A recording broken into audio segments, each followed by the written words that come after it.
तो 25 जुलाई को प्रधानमंत्री नरेंद्र मोदी कानपुर आ रहे हैं। चौधरी हरमोहन सिंह यादव के शताब्दी वर्ष पर पुण्यतिथि के आयोजन में शामिल होंगे।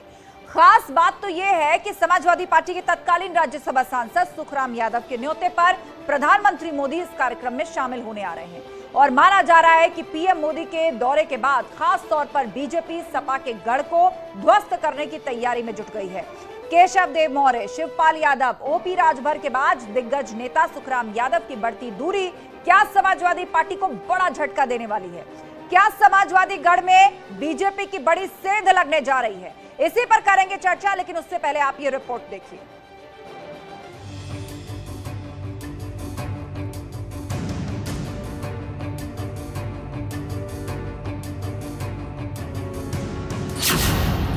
बीजेपी की 2024 की तैयारी, एसपी को शून्य करने की बारी। लेकिन माननीय प्रधानमंत्री जी कौन किस दल का है इस आधार पर नहीं, कोई महत्वपूर्ण कार्य होता है, कार्यक्रम होता है, कहीं कोई आमंत्रण होता है तो ऐसे कार्यक्रमों में हिस्सा लेने के लिए वह जाते हैं और निश्चित तौर से इस प्रकार का कोई निर्णय होगा तो उसके पीछे कोई राजनीति ही नहीं देखनी चाहिए।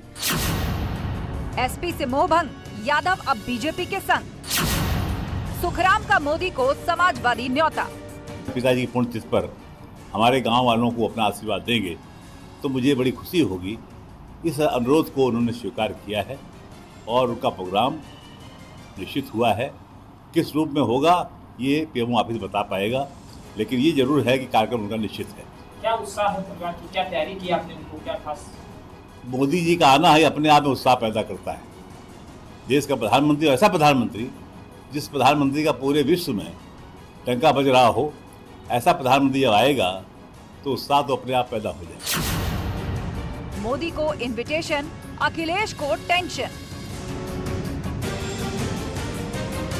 तो उत्तर प्रदेश की जनता चाहती है कि माननीय प्रधानमंत्री जी उत्तर प्रदेश आ रहे हैं, कानपुर आ रहे हैं, तो उत्तर प्रदेश की जनता को कुछ दे करके जाएं।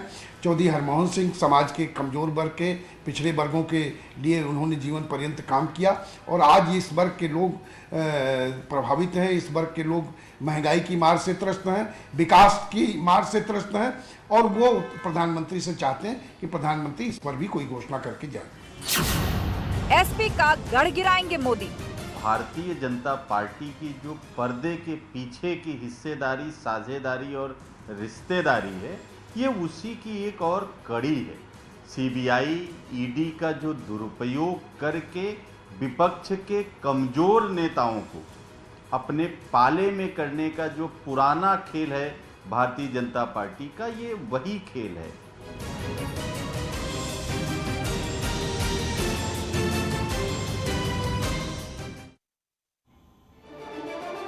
और महाबहस में चर्चा के लिए पूरा गेस्ट पैनल हमारे साथ जुड़ चुका है। भाजपा का पक्ष रखने के लिए शरद त्रिवेदी हमारे साथ हैं, प्रोफेसर धर्मेंद्र यादव प्रवक्ता समाजवादी पार्टी से हमारे साथ जुड़ चुके हैं, अरविंद यादव हैं पीएसपीएल के प्रवक्ता और विशाल मिश्रा है राजनीतिक विश्लेषक। आप सभी मेहमानों का बहुत स्वागत है। सबसे पहले सवाल प्रोफेसर धर्मेंद्र यादव, देखिए पहले केशव देव मौर्य, उसके बाद शिवपाल यादव, ओपी राजभर और अब सुखराम यादव।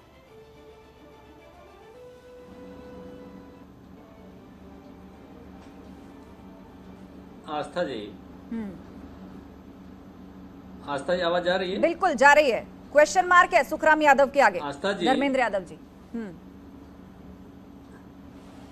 मैं ये कह रहा हूं कि किसी की पुण्यतिथि में जाना, किसी की मौत में जाना, किसी के अंतिम संस्कार में जाना और उसमें जा करके वोट बैंक ढूंढना, ये भारतीय जनता पार्टी की परंपरा हो सकती है, उनकी संस्कृति हो सकती है। नहीं, लेकिन प्रधानमंत्री तो इनवाइट पर जा रहे हैं, उनको आमंत्रित किया है सुखराम यादव ने। आज जो बड़े मुद्दे सुन लीजिए। हाँ, मैं बता रहा हूँ, बिल्कुल किया है, आमंत्रित किया है। मैं कहाँ कह रहा हूँ आमंत्रित नहीं किया, तभी जा रहे हैं।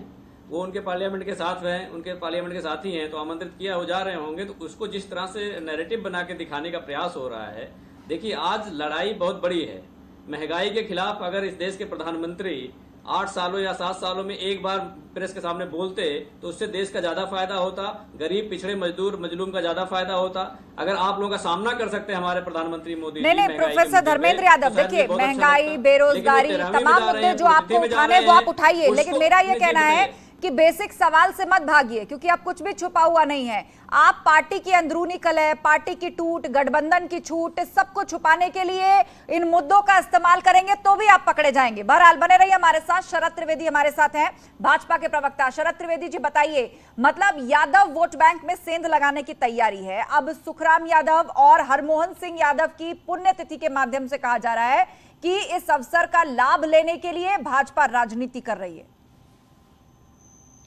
नहीं, देखिए, ये निमंत्रण पे मोदी जी जा रहे हैं, इसका कोई राजनीति से लेना देना नहीं है और भारतीय जनता पार्टी का कोई वोट बैंक नहीं है।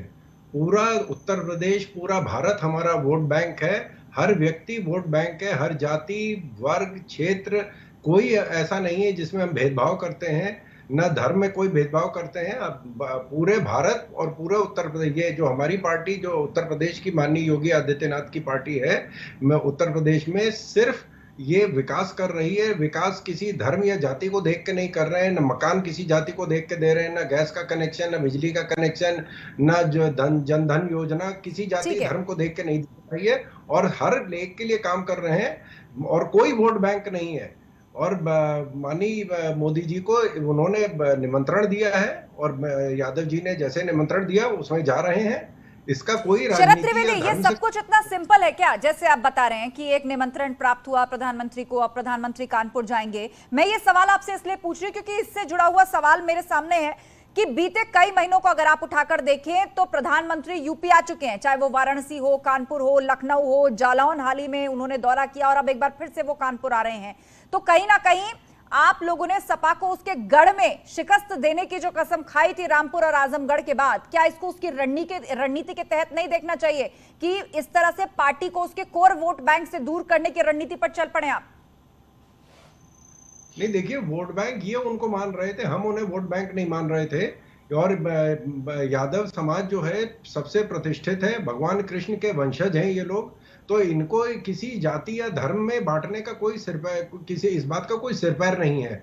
तो ये लोग पूरे देश के हैं, पूरे देश के लिए सम्मानित हैं और जो परमवीर चक्र मिला है कारगिल में, वो उसमें एक यादव जी भी हैं, तो जिनको 18 गोलियां लगी थी। तो ये ऐसा नहीं है, ये जाति और धर्म में बांटने की रीति विपक्ष की है, हमारी नई नीति है कि इसको काटो उससे जोड़ो। आप ओबीसी के खिलाफ कहिए कि भाजपा है क्योंकि आपने फलाने को पकड़ लिया है, या मुसलमानों के खिलाफ है क्योंकि आपने आतंकवादियों को पकड़ लिया है। ये हमारी राजनीति का कोई कहीं दूर दूर का इसका ठीक है शरद जी, नहीं भूलना चाहिए कि सुखराम यादव जिन्होंने निमंत्रण दिया है प्रधानमंत्री मोदी को, उनके बेटे मोहित यादव पहले ही भाजपा में शामिल हो चुके हैं और एक बार फिर से पार्टी के अंदर अपनी स्थिति को लेकर, अंतर्द्वंद को लेकर सुखराम यादव परेशान भी चल रहे थे। वो भी उसी उपेक्षा का शिकार खुद को महसूस कर रहे थे, जैसी बातें शिवपाल यादव ने पूर्व में कही, केशव देव मौर्य ने पूर्व में कही और आजकल ओपी राजभर भी कह रहे हैं। आप बने रहिए हमारे साथ। अरविंद यादव है प्रसपा के प्रवक्ता। अरविंद जी, इसे इस तरह क्यों ना देखा जाए, हरमोहन सिंह जो कि समाजवादी पार्टी के संस्थापकों में से एक रहे, उनके पुत्र सुखराम, बड़े अच्छे संबंध है उनके शिवपाल यादव से। तो अभी जो आप इशारों में कहा करते थे कि हम जल्द खुलासा करेंगे अपनी रणनीति का, तो चल पड़े आप उस रणनीति पर? सपा को नुकसान पहुंचाएंगे आप? जितने असंतुष्ट हैं उनको इकट्ठा करके मोर्चा बनाएंगे क्या?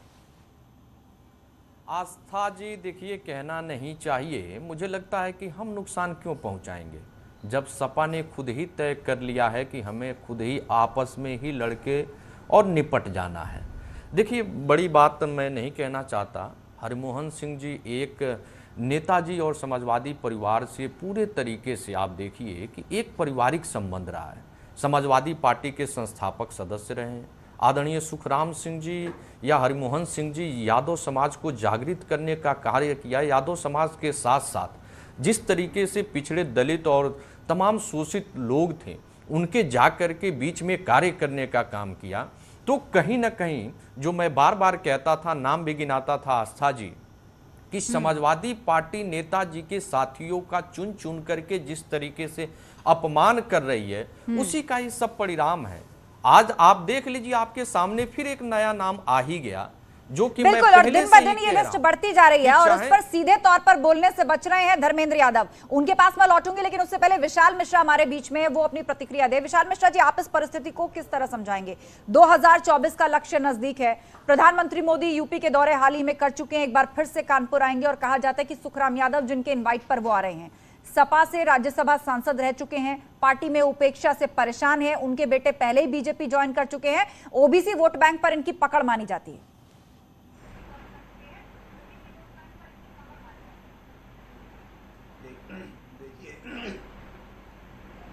भारतीय जनता पार्टी के ऊपर ये आरोप पंथ संप्रदाय को देखकर, वोट बैंक की राजनीति को देखकर वो काम करते हैं या करती है भारतीय जनता पार्टी, तो इसमें तो लेस मात्र भी कोई भी सच्चाई नहीं।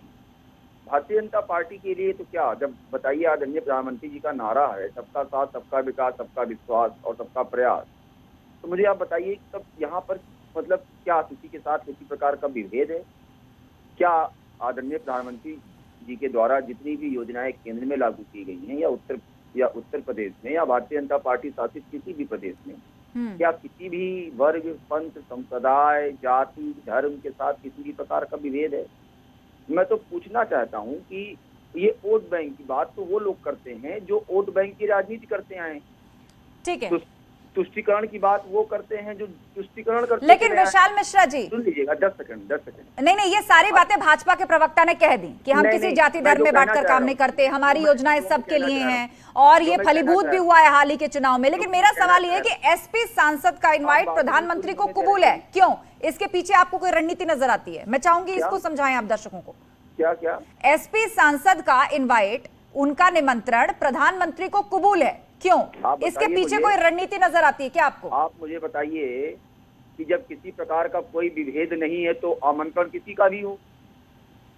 जब देखिए राजनीति में यही राजनीति की शुचिता होनी चाहिए। भारतीय जनता पार्टी इसीलिए लोगों के लिए आदर्श है और लोगों को फॉलो करना चाहिए। आपके मतभेद हो सकते हैं, आइडियोलॉजिकल डिफरेंसेस हो सकते हैं, लेकिन मनभेद तो नहीं होना चाहिए। ठीक है कि आप हमें बुलाएं तो हम ना जाएं या हम आपको बुलाएं तो आप ना आएं, ये कौन करता है? ठीक है, आप इसको सामान्य शिष्टाचार से जोड़ रहे हैं। और चूंकि हरमोहन सिंह यादव वो शौर्य चक्र से सम्मानित भी थे, सुखराम यादव राज्यसभा सांसद रह चुके हैं, आप इसको आपसे शिष्टाचार से बेशक जोड़ के देख रहे हो, लेकिन इसके पीछे रणनीति नजर आती है। मैं लौटूंगी विशाल मिश्रा जी आपके पास। धर्मेंद्र यादव, आप इस बात का सीधा जवाब दे दीजिए। हर दिन लिस्ट लंबी होती आ रही है और ये सारे प्रमुख नेताएं, केशव देव मौर्य अलग हो गए, ओपी राजभर लगभग अलग हो चुके हैं, शिवपाल यादव वो नाराज हैं, आजम खान की नाराजगी जग जाहिर है, अब सुखराम यादव का नाम उसमें जुड़ गया है। यादवों को मैसेज देने का एक बड़ा मौका ढूंढ रही है भाजपा और वो उसे मिल रहा है, आप चुप बैठे हैं।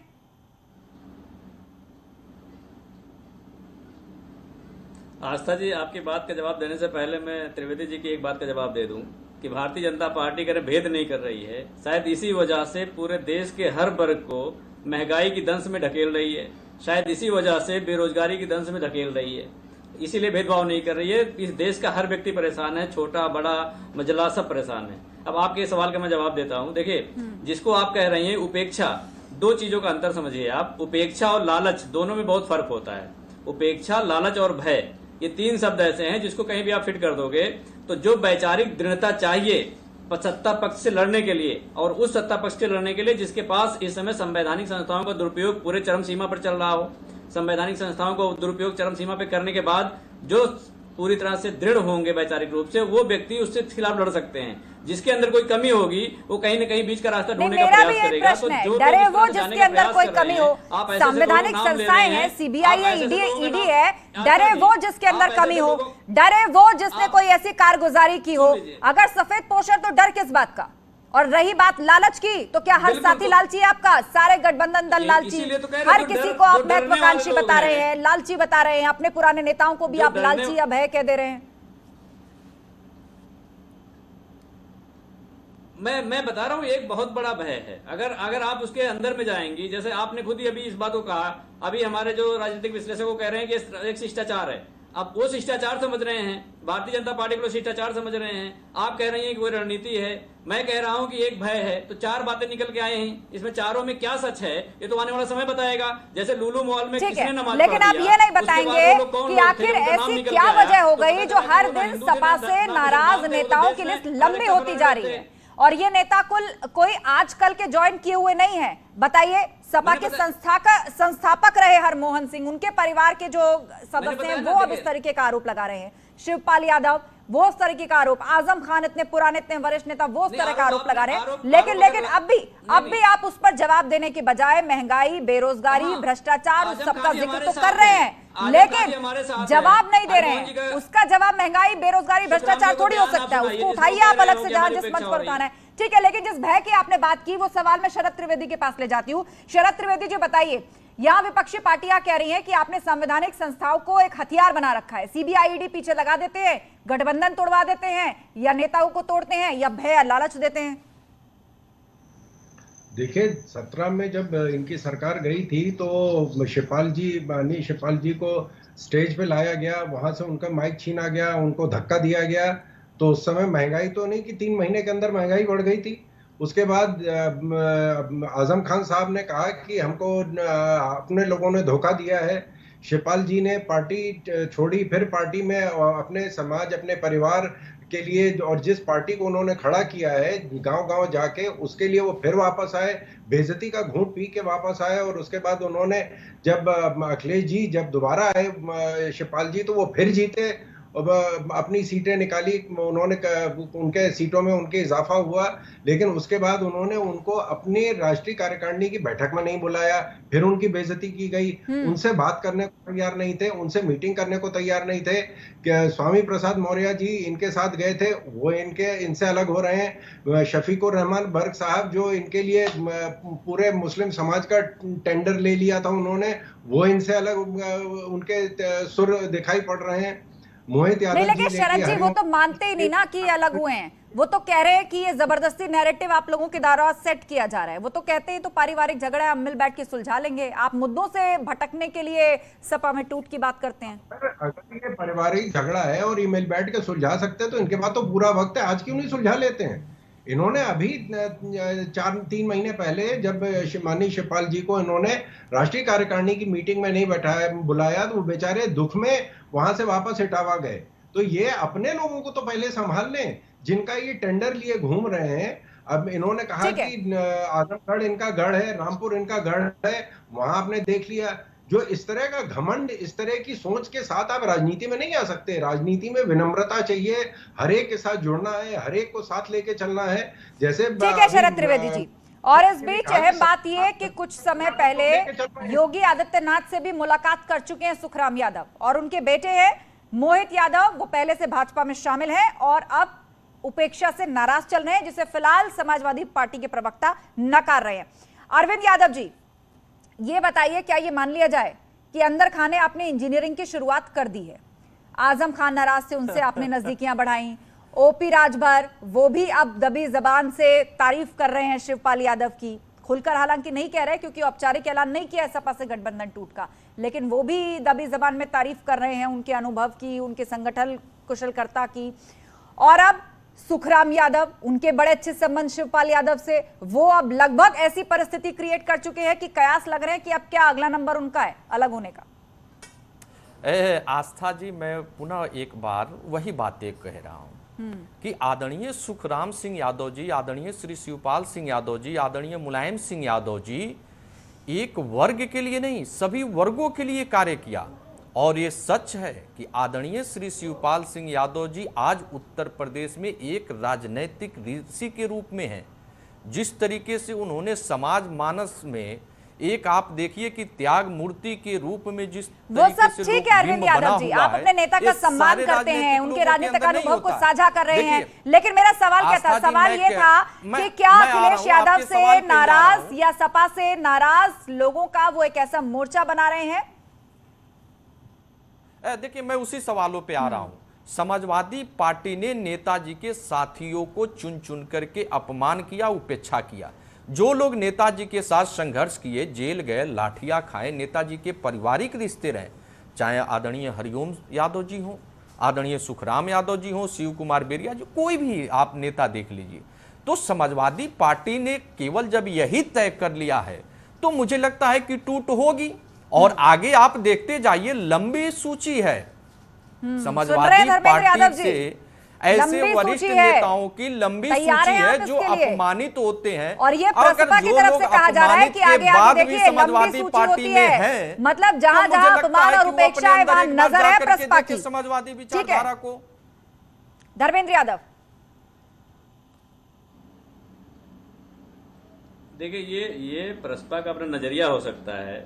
शरद त्रिवेदी जी कह रहे थे कि माननीय शिवपाल जी को कार्यकारिणी की बैठक में नहीं बुलाया धर्मेंद्र जी गया। यही इतने वरिष्ठ सच्चाई व्यक्ति है। हैं, अब इनको ये नहीं जानकारी है कि माननीय शिवपाल जी का एक अपनी पार्टी है, उसके अपने राष्ट्रीय अध्यक्ष हैं। नेताजी के अरविंद जी आपसे नहीं, आप वाली आपकी बात का जवाब दे दिया मैंने। अरविंद जी आपकी बात का जवाब दे दिया, मैं त्रिवेदी जी की बात का जवाब दे रहा हूँ। चाहेगा मैं त्रिवेदी जी की बात का जवाब दे रहा हूँ। आप सुन लीजिए, आप सुन लीजिए, आप सुन लीजिए, पहले पूरी बात सुन लीजिए। मैंने आपकी बात सुन ली, एक एक करके मैंने आपकी बात सुन ली। बोलिए बोलिए, आप देखिए धर्मेंद्र यादव बोलिए। बात तो सुन लीजिए, आप इतना क्यों परेशान हो रहे हैं? बात आपने अपनी बोल दी। सुधार कीजिए। मैंने कहा कि त्रिवेदी जी कह रहे थे कि उनको किसी के चाहिए नहीं, इतने अहंकार ऐसा है ज्ञान। अरविंद जी अपनी बात का जवाब ले लीजिए, अपनी बात का जवाब ले लीजिए। बोलिए धर्मेंद्र यादव, धर्मेंद्र यादव बोलिए। उसमें ध्यान लगाइए, क्यों दूसरे के बीच में पड़ रहे हैं आप? जी मैं कह त्रिवेदी जी कह रहे थे कि माननीय शिवपाल जी को राष्ट्रीय कार्यकारिणी की बैठक में नहीं बुलाया गया। इनको ये जानकारी होनी चाहिए कि राष्ट्रीय अध्यक्ष हैं शिवपाल जी एक पार्टी के, तो दूसरी पार्टी के राष्ट्रीय कार्यकारिणी में कैसे जा सकते हैं? दूसरी बात आपने प्रकाश राजभरी का जिक्र किया, पर लड़े थे ना चुनाव। प्रकाश राजभरी जो सीना तान कहते हैं, हमने साइकिल के निशान के साथ चुनाव लड़े थे, वो यही कहते हैं। सिंबल अलग विषय होता है आस्था जी, वो सिंबल वो अलग विषय है। आप विधायक, वो विधायक है ना, राष्ट्रीय कार्यकारिणी में कहां से आ जाएंगे? टेक्निकली आप इसको समझिए। दूसरा जो ओम प्रकाश जी कहते हैं मीडिया के सामने आके, उनके बयान को आप सुनिए। उन्होंने पहले कहा कि हम मुख्यमंत्री के यहाँ कोई भोज करने नहीं गए। उसके बाद जब प्रेस कॉन्फ्रेंस कर रहे थे, उन्होंने बोला कि हमें माननीय अमित शाह जी ने बुलाया था और उनके सामने मेरी क्या औकात है। तो अगर आप हर नेता वैचारिक रूप से किसी एक पार्टी के चरणों में जाकर सरेंडर कर दोगे तो लड़ाई कौन लड़ेगा? तो इसलिए लड़ाई लड़ने के लिए अंदर से मजबूती चाहिए, आपकी वैचारिक प्रतिबद्धता चाहिए, वो अब देखने को मिलेगी। कोई बड़े बड़े प्रतिष्ठान खड़े कर लिए आप, तो उस पर बुलडोजर का डर लग जाएगा, किसी को ईडी का डर लग जाएगा, किसी को कुछ और डर लग जाएगा। तो आपको राजनीतिक जीवन में रहने के लिए और लड़ने के लिए अपने आप को स्वच्छ रखना पड़ता है। जो स्वच्छ हैं वो मजबूती से खड़े रहेंगे। और आप इस बात को समझिएगा आस्था जी, आप विचारधारा की बात कर रहे हैं। अगर मोदी जी भारतीय जनता पार्टी से चले जाएं तो मोदी जी आप संघर्ष के दिनों की बात कर रहे हैं, लेकिन ये भी वही लोग हैं जिन्होंने सड़कों पर उतरकर बराबर का संघर्ष किया है। ये कोई आजकल के, मैं फिर दोहराऊंगी उस बात को, ये कोई आजकल के जुड़े हुए नेता सपा से नहीं है, संस्थापकों के समय से जुड़ी हुई ये पीढ़ी है जो आज इस तरह का आरोप लगा रही है। और कोई एक या दो नहीं, लिस्ट लंबी होती जा रही है। विशाल मिश्रा हमारे साथ है। विशाल जी बताइए, सपा या अखिलेश यादव की बात करें, क्या वो चारों तरफ से घिर चुके हैं?